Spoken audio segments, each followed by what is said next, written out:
Hire character, train skill. Peter Schutz said that once. Ladies and gentlemen, welcome to the Moving Forward Leadership Podcast, episode 32. Lead and manage the hiring process with Rebecca Barnes-Hogg.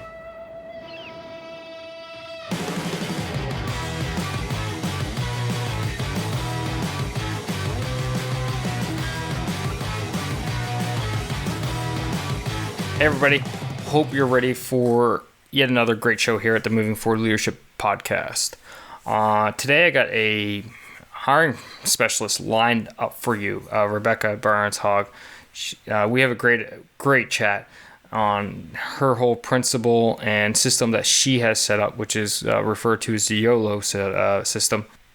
But before I dive completely into today's episode, well, actually, before I dive into giving you a brief background on her, what I'd like to do is bring to your attention the Moving Forward Leadership Resources page. So I will fully admit this is still a work in progress. I'm trying to revamp it so it's a little bit more user-friendly for you, but it's definitely there right now, and it's definitely capable of achieving what it needs to achieve, which is bringing all the resources which are mentioned here at the Moving Forward Leadership Podcast to the forefront for you to be able to go ahead, check them out, and if you're so feel inclined to purchase them.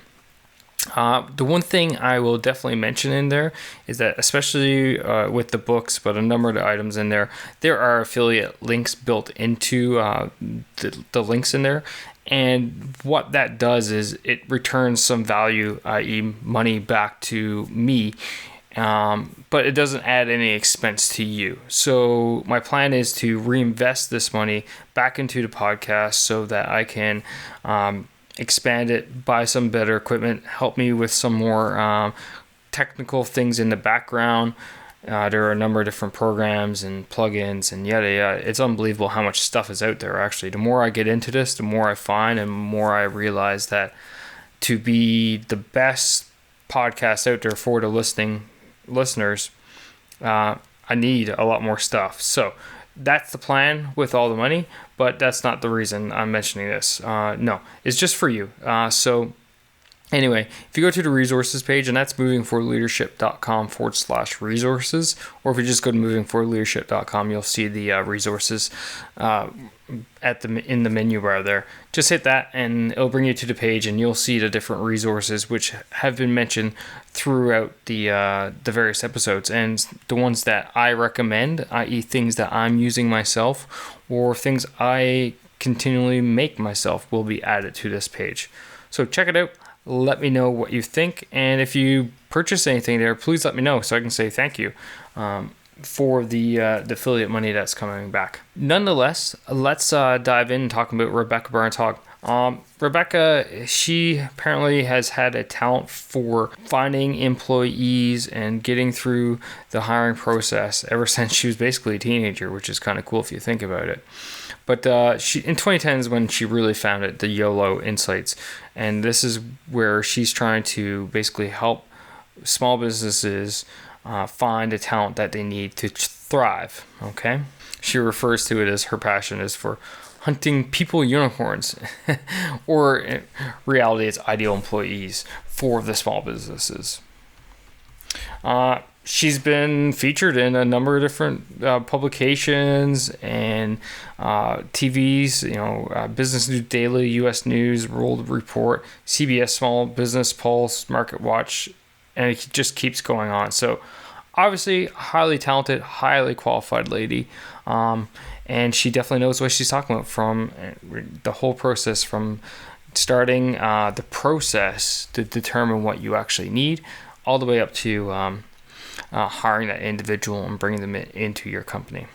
So, without further ado, here's my interview with Rebecca Barnes-Hogg, talking all things of leading and managing the hiring process.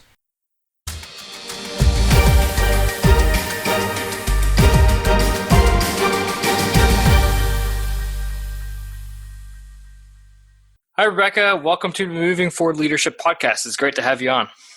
Hi, Scott. Thank you so much for having me. I'm honored to be one of your guests today. The honor is all mine. So one of the first things I always like to do with my guests is give the audience a sense of where, how they got to where they are today based off their background. So I was wondering if you could just indulge us a little bit with that to this evening kickoff. Sure. I think, I grew up in a very small town in northeastern Pennsylvania here in the United States. And all throughout my childhood, my family used to call me the bossy one because I was always, I know, right? I was always, assigning tasks to people and saying, you need to do this because it's, you do it better than anyone else. And I was playing to people's strengths. And as I, progressed in my career, that was one of the things that people around me kept saying is I was really good at matching people in jobs that they would excel in. And I spent a lot of time, I think, resisting that because I had, these grand plans for my life and my career. And it just seemed though every role I took and every company that I worked in, and I worked in a lot of them, had that same input. They kept pushing me into that direction. And as I began a career and kind of found that calling and just accepted that was what I was supposed to do with my life, I really loved watching that magic that happens when you get the right people in the right jobs and just seeing what that does for a business. And I think in my work now with small businesses, it's critical for them because there's nowhere to hide. And having a mistake at the hiring level and not getting the right people on your team can really have disastrous consequences for a small business. It can make or break a company. And for me, my greatest joy is watching a small business succeed because they've been able to get that people part of it right. Yeah, that's probably the most important piece, right? Probably is the most it important. Is. I don't think there's a business that can run without people. There has to be at least one. There always got to be one. No, that's really neat. That's too funny, the bossy one. So, I had to read over your book, YOLO. And I guess the first question I got for you today is, why YOLO for a name? It's a bit interesting.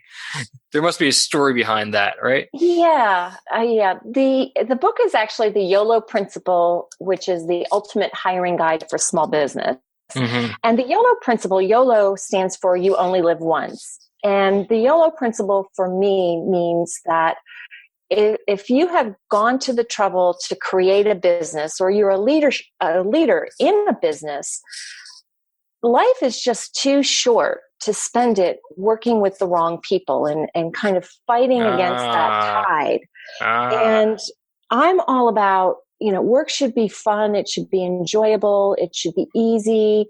Well, maybe not easy, but it should not be something you dread doing every day. Yep, I see that too often, way too often. People don't want to go to work. They don't like their jobs. They don't like their boss. They don't like what they do.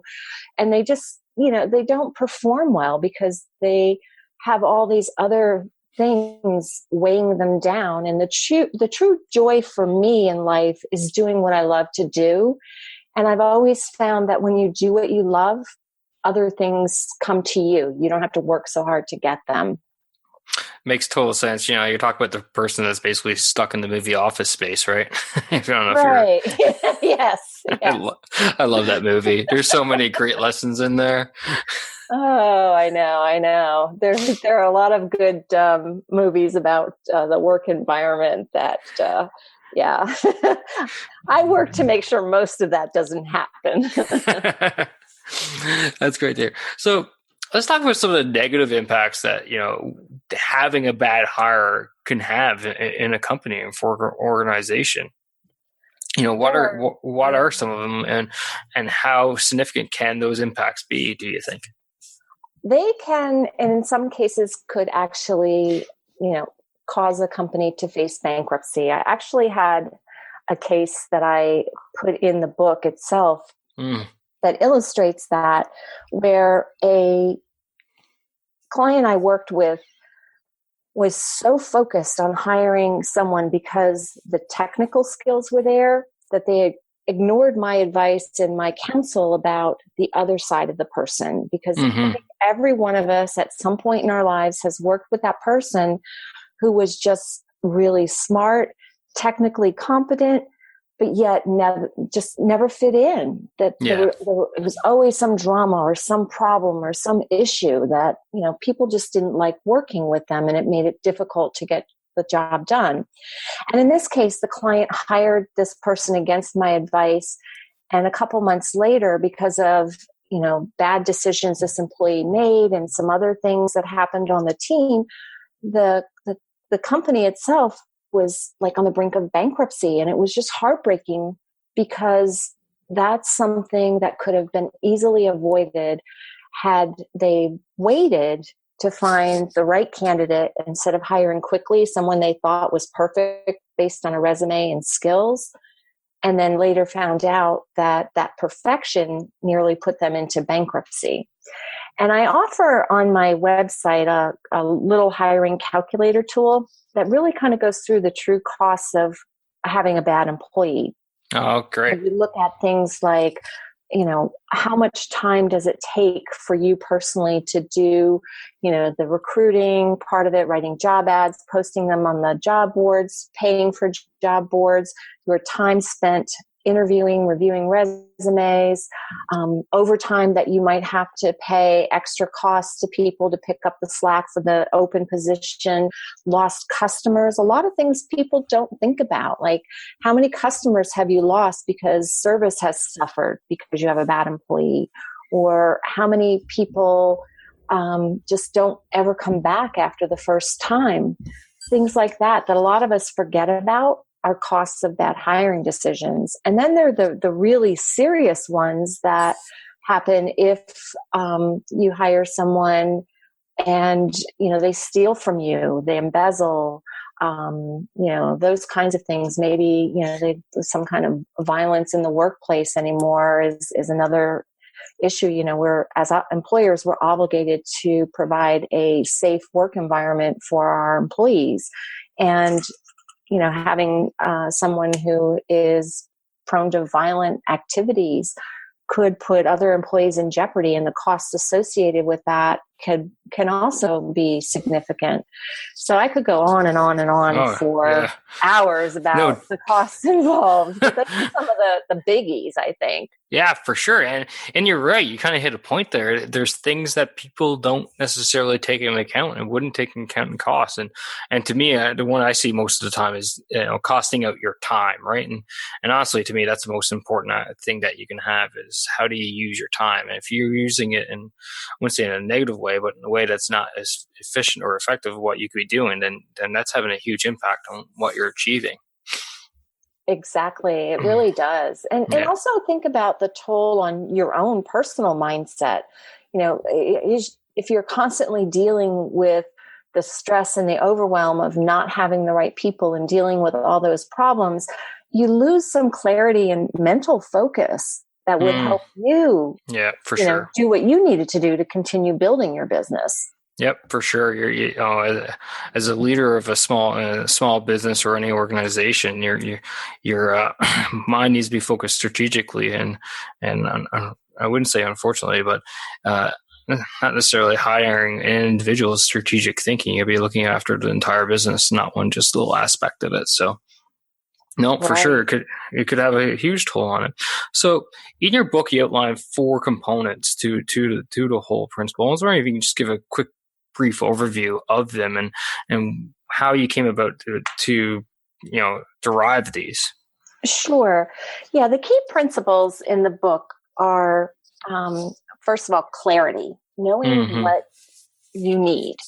A lot of times I find people say, I need somebody to, I need a virtual assistant, or I need an administrative person to take all this paperwork off my desk. But what they really might need is someone who's good in an area where they're not. So if you're not sales oriented, you don't have that sales mindset, and sales are a big part of building your business, you might be better served to hire someone who could help you with sales first, which would then give you more revenue coming in that then you could go and hire that administrative and that back office support. So the clarity, I think, is key. You have to know exactly what you need, what's going to serve your business best, and then where is that person going to come from. Also, a common area, the second principle is culture, and that's a common area a lot of businesses and organizations ignore. They might feel like, corporate culture, that's something for big players, and I'm just a small business or medium-sized business, and I don't need to worry about that. Well, the thing is whether you actively create a culture or not, every business has one. Every business has a personality just like a person. Yeah, true. And if you as a leader and a business owner are not actively engaged in what that culture should be, what you want it to be, it's going to get formed on its own. So it's better if you're conscious of it and building it along the way you want it built. You're best being proactive than reactive, right? Yes, that's exactly it. And then, the next piece of this is consistency. And that's, having this throughout your organization, throughout all of your processes. Everyone needs to understand and be on the same page for things like your performance standards, your mission, your values, the direction of the company. You can't have people scattered all over the place, all doing their own thing and be successful. That's, in my mind, that just creates chaos and makes everything harder to manage. So having that consistency in terms of understanding the definitions of what your performance standards are, what your mission, your vision, your values, what your culture, all of that needs to be consistent and clear, because it's hard to hold people to standards if the standards aren't there for them, if there's nothing prepared, if it's just, like I said earlier, chaos. And then the final piece of this is the communication aspect. And all of the other stuff that I talked about, the culture, the consistency, defining standards, things like that, that's going to all change and evolve over time. And what that means is you have to be communicating constantly with people so that everybody stays on that page with you as you progress through your business journey. Because if you're not doing that communication piece, it's easy for people to forget, or things to kind of slack off or get dropped or fall by the wayside in the busyness that we get into in our business and in our lives. So having those 4 principles kind of is underlying the whole concept of the YOLO principle is, the clarity, the culture, the consistency, and the communication. That's awesome. Yeah. Communication is so key. My God. I don't know how often I talk about that in this podcast and my day job. And to me, it's the make it or break it, right? If you're not constantly communicating clearly on any issue or topic or regardless in your organization, it's just not going to happen. Right. So yeah, it's nice to see you here. So no, those all make sense, right? And I can definitely see how they all tie in together. So let's talk about some nuts and bolts here. And you have an open position in your organization. You're trying to fill it. How do you go about, in your mind, how's the best way going about determine what task responsibility that individual will have?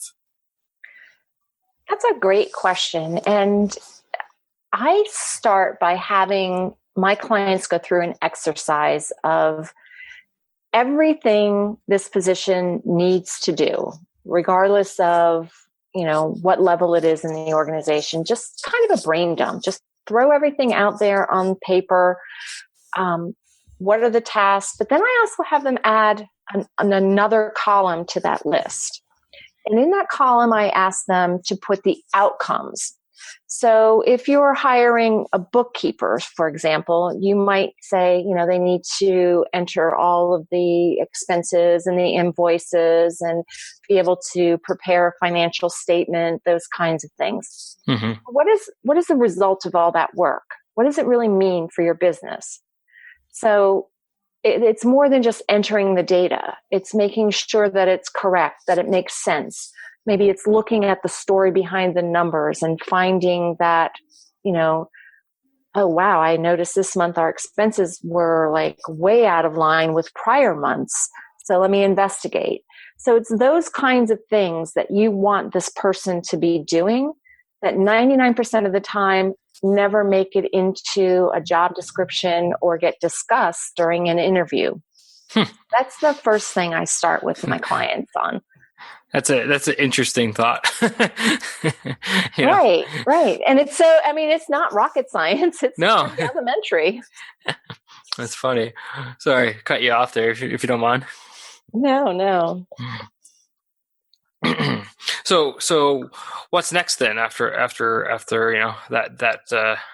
that step that most people should do but don't necessarily do? What's next after that? Yeah, that's the clarity part of it. And then we look at the next piece of that is what kind of person will fit into your organization. And this is where the culture comes in. So you're looking at personality traits. And here's an example of what you might want to look for here. One of my clients I worked with came to me just highly frustrated. She couldn't get enough workers. Everyone she hired was too slow. They couldn't keep the pace. She was like this little Energizer bunny on steroids, just in high speed day, minute she hit the floor in the morning till went to bed at night. And she couldn't find anyone who could keep up that pace with her. And one of the first things I asked her was, when people interview and you walk from, the front door, the lobby, reception area, and take them to the interview location, whether it's your office or conference room or whatever, are they matching your energy level and your pace as you walk down the hallway? And she paused for a moment and she said, none of them ever did. And I said, well, right there tells you something about the personality. You want people who share that energy, that drive almost that you have, and you're not interviewing for it.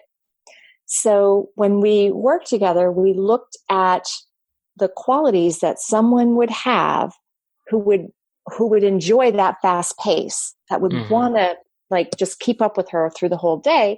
And we sat down and we made a list of personality traits and attributes and mindsets and attitudes and all of that would go into who this person would be in addition to those technical skills.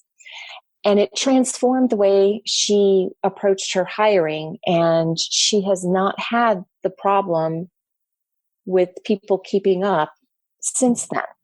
So it was like just a simple shift in thinking, a different way of approaching the problem, but the results were huge. No, it makes absolute sense for sure. That's definitely haven't looked at it that way before, but I can see how it can work for sure. That's really great. I was reading through the book there, and one thing really stood out to me, and I really wanted to ask you to expand on that. And it's you made a statement in there: it's better to be understaffed than have a bad employee will affect the performance and morale of the rest of your team. I was wondering if you could dive into that a bit more for the audience out there. Sure. That's one of my underlying principles personally, because that bad employee goes back to that calculator I told you I have for free as a download on my website. Is that one person who's a bad hire can cost you far more than the short-term costs of waiting another week or two to find someone who's going to fit the position better. And I told you earlier about the client who hired quickly because the person had a great technical resume, almost went into bankruptcy because of it.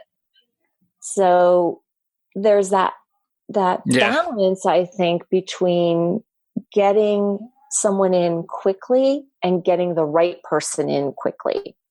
So the client that hired quickly because of the great resume might have filled that position on a short-term basis with a temporary employee or a short-term contract with someone, done a number of different ways of handling that short-term need to have a position filled without risking that bigger picture thing of almost ending up in bankruptcy or losing customers or, alienating the rest of the team and causing them to quit, because I've seen that happen too.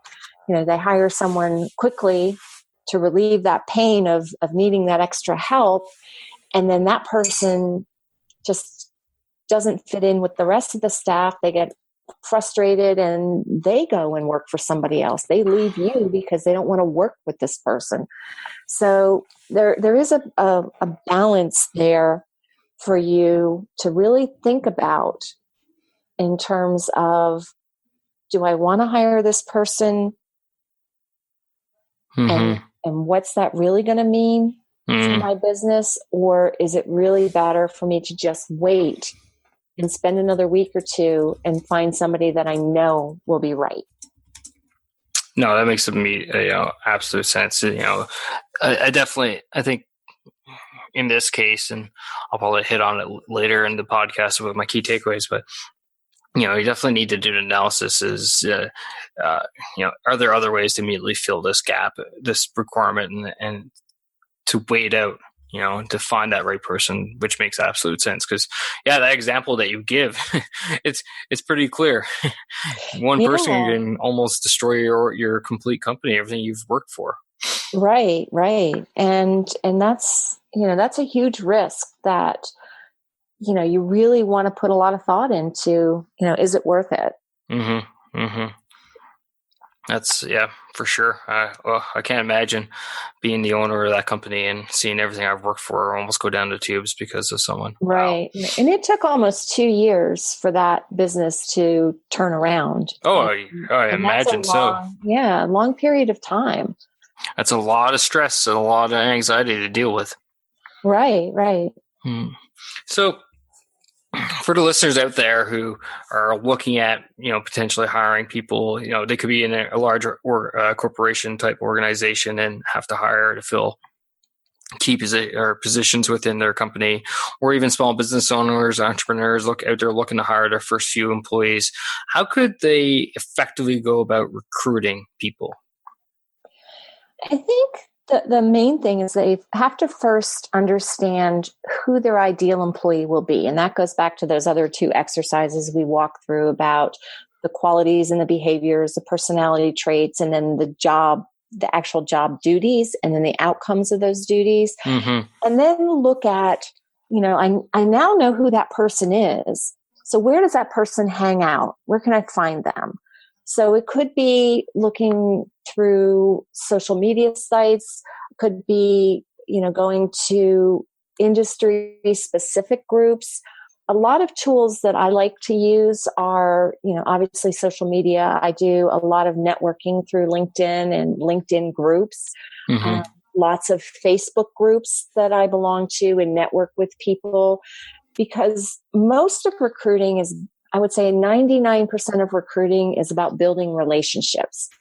And the more automated and technical tools and things like that we use, the less human we become. And I think the more human you can be in an automated and online world, the better position you are in to find those people. So I use a lot of social media sites, a lot of groups, profile. I do a lot of passive candidate sourcing. And what that means is I will go out and ask people that I've networked with, that I've met either in online forums or in-person networking events. I will go out to them and I'll say, hey, I have this opportunity for this job in this company. Who do you know that would be good for this that I need to talk to? So it's not, I'm cold calling and picking up the phone, but I'm going out and I'm soliciting referrals from people for these jobs. And because I still keep that human element in there, I return, if I get a referral from someone, I make sure the person who gave me the referral as well as the referral itself are both communicated with. It goes back to that core principle of communication. I let them know what happened. So the person who referred to me, I will go back to them and say, hey, thanks for sending Jane over to me. I had a great conversation with her, but we both agreed it's not the right fit for her at this time. Or, Jane is the perfect person, and I just wanted to thank you for referring her to me. So no matter what the situation is, I always give them closure. I let them know what happened. So knowing where to find the people, I think is key number one. And then key number two is just treating them with that human element, that human touch, communicating with them and just telling them what's going on. It doesn't have to be lengthy. It doesn't have to be time consuming. But I think that's a lost art too these days, and people forget that. And that makes it harder for them to recruit, because they've built this reputation as someone who, you talk to them and then you never hear a word, you get crickets, and you don't know what's going on. And I don't like doing that to people, because I don't like when that happens to me. Yeah, absolutely. Yeah, I don't like, I'm not a fan of it myself either. Yeah. No. We always refer to it in my role as closing the loop, and that's right. that's what you want to do all the time, is that constant and consistent communication and letting people know, and it gives the other person, for example, when you're talking about someone who referred a potential employee to you, gives that other person a better idea of who you were looking for, because maybe they didn't realize it, and maybe they do have someone that they know that is a better fit. That's a great point. Yeah. Yeah. Yeah. Always close the loop. And my guys are probably tired of me hearing me tell them that. But it goes back to the whole communication bit, and that's something I'm just absolutely all over, because organizations are just big, a big tangle of relationships, and the number one reason why relationships fail is because of communication. So guess what? Yeah, and it makes a huge difference. It really does. It does. And I think people are more trusting in you. They have more confidence in you. They're willing to help you. I know so many recruiters that just will go out there and collect referrals and never do anything with them, and no one ever knows what's going to happen. And then they wonder why suddenly people stop doing that. No one responds to their requests. It's like, well, gee, maybe you should have told them what happened when they referred people to you. I mean, that's just, it's kind of what your mom taught you. Be kind to others, treat them the way you want to be treated, the golden rule, and things like that. It's, I always cringe when I see that. And I'll have people come to me and say, I don't know if you have anything right now, but I wanted to give you my friend's resume because they're, great. And I think, I want them to work with you because I know you're going to treat them well. No, it makes sense for sure. So the next thing I'd like to just change gears a little bit. And, so let's assume that I've, posted the job, I've gone out, I've recruited, I've got some applicants. Next big step is obviously the interview, right? Right. What are some key core components ways in which I can properly interview someone when I'm about trying to hire someone?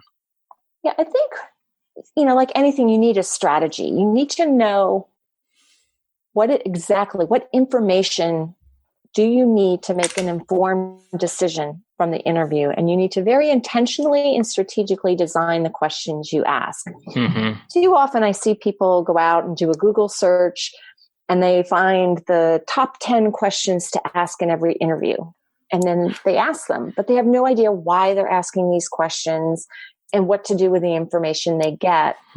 And I've actually had people come to me and say, I've interviewed these people and I've asked them all these questions and they have given me all the right answers, but I'm just not sure that they're telling me the truth. Like, well, probably because they read that same article you did. Exactly. You guys might be looking at the same article at the same time. Yeah. So now they know how to answer the question. They know the canned answer that's all over the internet, just like you do. Mm-hmm. So you have to mix it up a little bit. And when I ask a question in an interview, I can't tell you how many times a candidate will say to me, wow, no one's ever asked me that. Or, oh, that's a really tough question. Let me think about that for a minute. Yeah. That's what you want your candidates to do, because if they come right back with an answer, the chances are probably good that, they've rehearsed this or they've gone through it a couple of times. And when you catch people off guard with a question, and I'm not saying, you want to catch them off guard with like weird oddball questions, which a lot of people do. And I personally don't like that. But when you catch them off guard with a really tough question, they have to think on the spot, and you're more likely to get the truth than some researched answer or something someone told them is a good thing to say. So I always like to take these questions and do makeovers on them. And one of the things that I do in the book is I'll go through a couple of examples about that. But the most common questions are things like, tell me about your weaknesses. Well, everybody rehearses the answer to that. Exactly. So I kind of do a little bit of a makeover, and I ask people to, I'll say, could you describe for me a time when you had to do something where you didn't have knowledge or skill? You'd never done it before. And that's a weakness, right? You don't know how to do something. It's outside your area of expertise. You need to learn something. And it's amazing sometimes the answers I will get from an applicant. And I had one recently who told me that one of the things he needed to work on was being more tactful. Well, that was golden information, because this person was going to be dealing with customers on the phone all day. So you're not the person I want in that job if one of the things you're working on getting better at is tact, because that's going to be a key requirement for me to have you dealing on the phone on a daily basis all day long with clients and customers. So, those are the types of questions where you really want to catch them, where they're going to tell you the truth. And then as this applicant was leaving the interview, he said, I blew this interview, didn't I? And I said, no, you didn't blow it. You were honest. And that's the point, because you would not have done well in this job, and it would have been as bad for you as it would have been for us. Yeah, so exactly. Right. What happened here was not a bad thing. So now you know that this is probably not the type of job you should spend your time applying for. So it was kind of a win-win, and I was able to make the person feel good about not getting the job. And I think that's another important part of the interviewing process, is if you know early in the interview that the person just isn't going to be the right fit, please don't waste their time or yours. Tell them right up front, hey, Jane, you just told me tact was not, a strong point for you, and that's an essential element of this job. So I don't think it's going to be a good fit for you. So thanks for your time. We appreciate it. If we have other positions that might be less customer facing, for example, or something, that wouldn't require that to be a strength, that's, we'll bring you in, we'll look at you again for a different role, just not a customer facing role. So just being honest with people, I think, goes a long way. So even though, Jane didn't get the job, Jane's going to go away feeling good, which is always positive. Yep. No, that makes absolute sense. All that, and it's really interesting. We go back to the person where you said the example you're given that didn't give the job. If you think about it, it is a good thing in the end, right? Because if they did get the job and then it wasn't working out, it's stress and strain for you, stress and strain for them. Now instead of out looking for a job which is the right fit for that person, there's now in a job where it isn't the right fit, and they potentially blew another opportunity down the road somewhere else. So right, no, it makes. Right. absolute sense in hitting the interview and actually getting a good feel of what the person is truly for is definitely key. Don't ask me a question if we ever interview. Please don't ask me a question about how you phrased it, because how I took that is like times when times that I haven't been qualified to do things, but yet I had to do them. There are too many for me to list right now, or we'd be here all day. Well, the good thing in that question is when people answer it, it tells me, how do I solve a problem? Like, what do I do with that when I'm faced with the unknown? Can I be flexible? Can I be adaptable? Am I a problem solver? Because it's also a problem. Absolutely. How do I approach the unknown? Do I run? Because the other part of that is if someone says, if it's something I've never done before, I'm just going to ask my boss what I should do. Well, as the boss or the leader, I don't have time to handhold answering questions. Right? Yeah. Once you're trained and up to speed, there's a level of knowledge about the business and the role that I expect you to have. And when you face an unknown, before you come to me, I want you to go out and research, and I want you to come back to me with a couple of alternatives. Here's the problem. I didn't know what to do. So I went out and I researched it, and I came up with these 3 or 4 ideas of how we can approach it. What do you think of them? Can I brainstorm them with you? Something like that is a much more positive answer to that question than, if it's something I never saw before, I'm just going to ask my boss what I should do. Yeah, no, for sure. Those are the kinds of things you want to look for in the answer. So just because, there's a million times when a candidate's been faced with something they didn't know what to do, doesn't mean it's a bad answer. You want to look for the golden nuggets in the answer and how they apply to your position, which is why I said before you ask a question, you need to know what information you're looking for. What do you want to hear in the response? No, that's definitely key. So, we've gone through the whole process. We're up, and let's say we're at the scenario that we have 2 of the perfect candidates. Like, how do I split the hair? And pick the right one, not the wrong one, but the right one. Do you have any any advice there for the audience out there?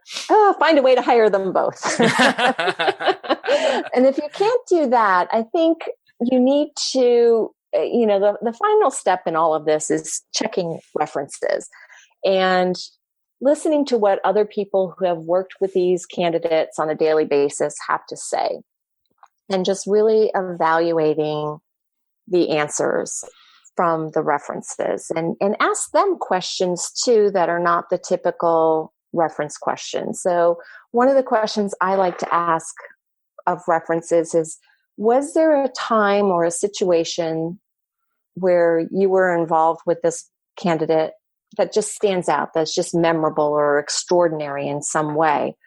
And the stories people tell you when they answer that question give you a lot of insight into a person's character, their work ethic, how they approach problems or issues, how they interact with people. You get a lot of great information. And these don't have to be always, direct supervisors when you ask this question. It could be someone that was a customer that, if you have a sales position, for example, you might talk to someone who was a major account for this salesperson to get an idea of how they interact with your customers.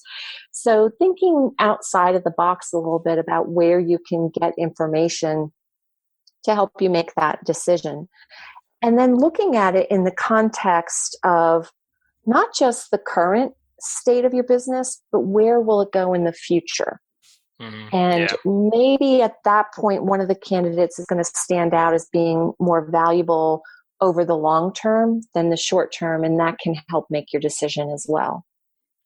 No, that absolutely makes total sense. And I really like that last part of looking forward to the future and seeing if one of the 2 has a better fit in that model than just looking at the immediate need. No, that makes complete sense.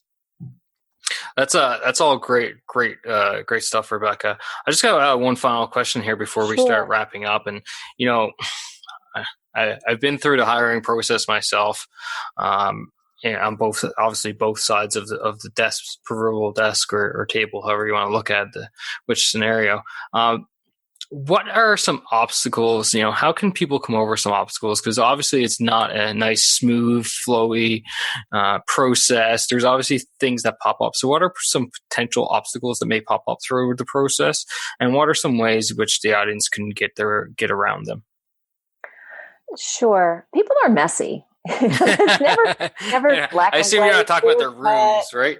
Yeah, none of that. So, yeah, I think that, common obstacles might be, references turn up information that you were unaware of, and maybe it's not good information and good. And I mean, in terms of making the candidate stand out or a slam dunk, you might find out some information that might give you, cause for concern. An example of that was I was interviewing for a mid-level management position for a marketing person in a nonprofit. And in the course of the reference checking, the common theme through all of the references that when this employee gets stressed and overwhelmed, there were some issues. So when that came up, I still felt this was a good candidate and would be right for this organization.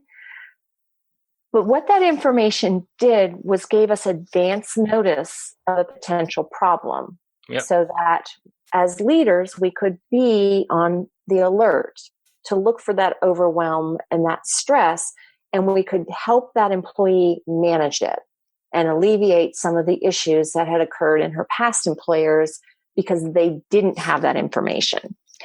So that's one obstacle. Sometimes in background screening, where we'll look for, criminal records, that kind of thing, you might come across something there that might give you pause. And then it's a matter of, how recent was it? How relevant is it to the job? Do I feel like this person has learned, grown, overcome whatever caused this problem behavior, those kinds of things? And ultimately, you may decide that because of this, you can't hire, or it could be something legally that would prevent you from hiring. So if you have a financial position and, you find out this person has, theft charges or embezzlement or something like that, obviously you're going to have probably a bit of a red flag. Yeah. You're not going to be able to hire that person in that situation. But, I believe that people can learn, they can grow, they can evolve, they deserve second chances. And as long as it's not going to impact the position, I think you can work with people. I just recently had a candidate who admitted right up front that he was a recovering alcoholic and told me that coming in the door, and, was very open and very honest. Talked about how he fell into that path in life and, why he got out and why it was important. And that gave us the ability to know that this was someone who was honest right up front. Like the very first thing he said in his interview is, I want you to know this before we go any further. And I had to say, that's a quality that I want in a person who works for me. So admitted he had a problem, told me about how he got help, what he's doing. So those are all things that I think it goes back to that communication and that clarity about what you need, that you can use those as markers to make decisions about whether or not this person truly is worth pursuing as a candidate and will do well as a member of your business. I personally, for me, I would much rather that, that scenario of the person coming in and admitting that they're a recovering alcoholic straight out of the gate than, you going through the whole process and then it just pops out randomly somehow. To me, right. That, it just screams credibility, trust, great communication, so many things that would, for me, as long as, they're not a bartender or something like that. Or Right, maybe, right. Yeah. You're not running a bar and you want them. Yeah, that's you not know, the kind of environment you want them in. or then, the other side of the coin that you could argue is, well, maybe they're the best candidate because they don't even want to touch it anymore. Yeah, Other yeah. people may be tempted to crack a drink every now and then. Yeah, But yeah.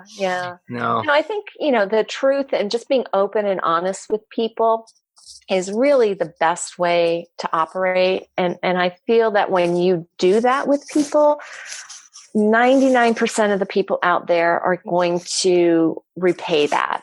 There's always For that sure. small percentage of people who are, just not nice people. But I don't really believe that most people come to work with the attitude that I want to come to work today and do a crappy job. I want to come to work today and just annoy everyone around me. I don't think anybody does that. And if they do, that's another whole issue that we don't have time to get into. But I really believe that people want to do good work that is meaningful and know what the outcomes of their work is, why it matters, and that they're doing something good. And I think if we can just communicate that to people, our workplaces would just be much more pleasant. What a wow! What a great way to end off here. Oh, thanks. Those are some seriously strong words, and I think and believe in the same way. I believe that people are inherently good. Yeah, sure, there is that small percentage population out there that want to do bad and stuff like that, but you can't go and paint everybody with the same brush. So no, it's a great way to end off. Rebecca, thank you for your time and coming out and talking to the audience here at the Moving Forward Leadership Podcast. It was definitely great to have you on. Really appreciate it. Oh, you're welcome, Scott. I had a great time, and I hope that I added some value for your listeners. Oh, no doubt, no doubt. Before we kick off, there's two things we got left to do. One Okay. is I got one last question, which I ask all my guests, and that is, what makes a great leader? For me, it's that communication, that being open, honest, sharing values, just being kind of that model of what the organization is. The worst thing for me is if you're saying one thing and doing another. So I think the best leaders are the people who, the cliche is they walk the talk, but for me, that's true. That's exactly what they do. No, I couldn't agree with you more. Obviously, I've been talking about communication a lot tonight. So the last thing we're going to do before we wrap up here is, turn the proverbial mic over to you and allow you to give yourself a shameless plug for 30 or 45 seconds or 5 minutes, however you want. How can people reach out to, get a hold of you? Where can they find the book? All that type of good stuff. Sure. They can find all of my contact information on my website, which is YOLOinsights.com. They can also go on Amazon and buy a copy of my book. The YOLO Principle is on Amazon. It's available in paperback and Kindle and soon to be Audible book as well. So multiple formats there. Also, just reach out to me at Rebecca@YOLOinsights.com. That's my email. I try to get back to everyone personally. Might take me a day or so, but I do return all my email. That's awesome. And for the listeners out there, I'm going to have all of this linked up in the show notes. So if you just go to movingforwardleadership.com/podcast/Barnes-Hogg, HOGG, all that information is going to be there at your fingertips. If you're on a smartphone or a device of some sort, you can just go to the show notes within the app and you'll see the link directly there to go to the show notes page. So just swing by there. Rebecca, again, it was a great pleasure to have you on. I appreciate it, everything you got. There's definitely some key takeaways, which I will have for the audience in about 3 more seconds in their time. So thanks for coming out again. And for the audience, stand by. And here's my key takeaways for my interview with Rebecca.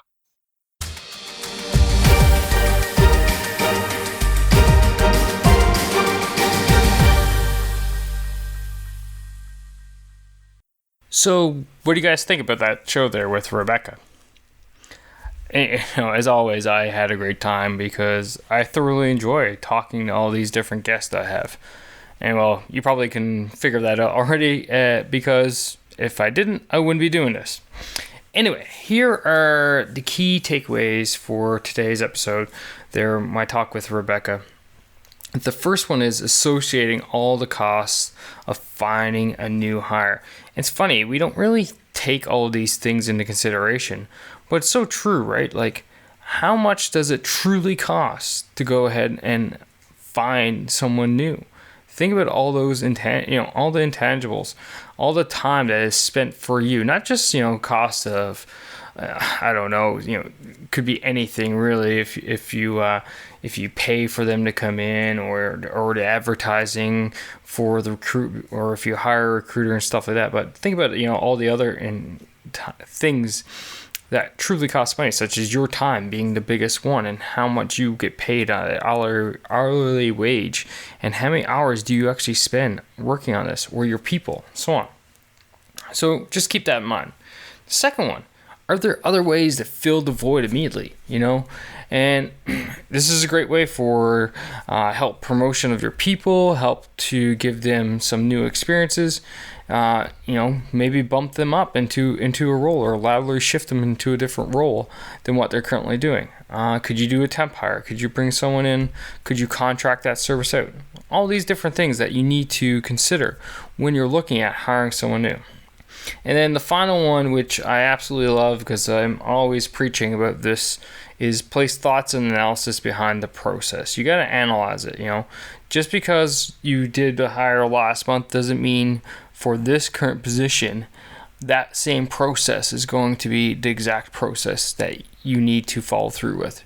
You need to keep putting analysis behind everything.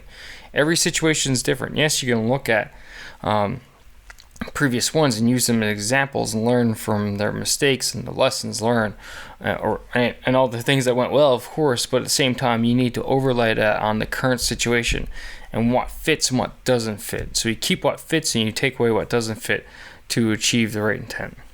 All right, so keep those things in mind. Hope everybody enjoyed the show today.